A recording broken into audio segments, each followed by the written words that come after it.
90% des startups échouent. Et ce n'est ni la malchance, ni le manque d'idées. Alors pourquoi personne n'en parle vraiment? Cette vidéo est fournie à titre informatif et éducatif. Elle ne constitue pas un conseil financier, juridique ou professionnel. Les exemples évoqués sont généraux et les résultats peuvent varier selon chaque situation. Rejoins-moi pendant que je plonge dans le monde des échecs en start-up pour essayer de comprendre pourquoi autant de projets prometteurs finissent par disparaître. Quand une start-up échoue, on dit souvent que l'idée était mauvaise ou que le fondateur n'a pas eu de chance. Mais en réalité, ce n'est presque jamais toute l'histoire. Certaines des idées les plus innovantes échouent-ils malgré tout. Alors, la vraie question est simple. Qu'est-ce qui fait vraiment échouer les startups? Contrairement à ce qu'on croit, la majorité des startups n'échouent pas à cause d'une mauvaise idée.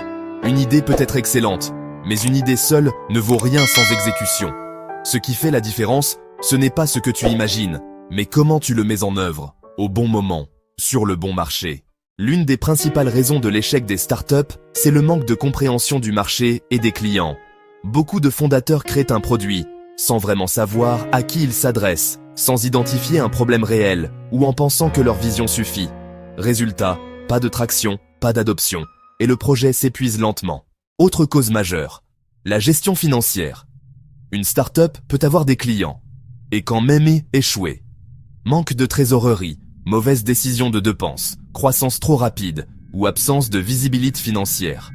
Beaucoup de startups ne meurent pas faute d'idées, mais faute de cash. Avoir une bonne idée ne suffit pas. Il faut aussi une vision claire, un leadership solide, une bonne communication et une capacité à exécuter.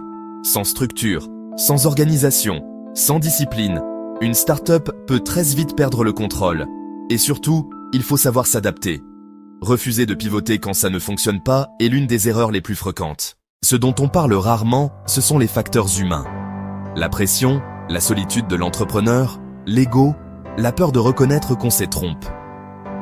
Très souvent, ce ne sont pas de grosses erreurs visibles, mais une accumulation de petites mauvaises décisions, prises jour après jour. Les startups n'échouent de presque jamais, pour une seule raison. Elles échouent parce que le marché est mal compris, l'exécution est faible, la gestion est fragile, et les signaux d'alerte sont ignorés. Le succès ne repose pas uniquement sur une bonne idée, mais sur l'exécution, l'adaptation et la discipline. Si tu as déjà vécu un échec en business, partage ton expérience en commentaire. Et si tu veux comprendre le futur du business, du digital et des startups, abonne-toi à Mercato 2026.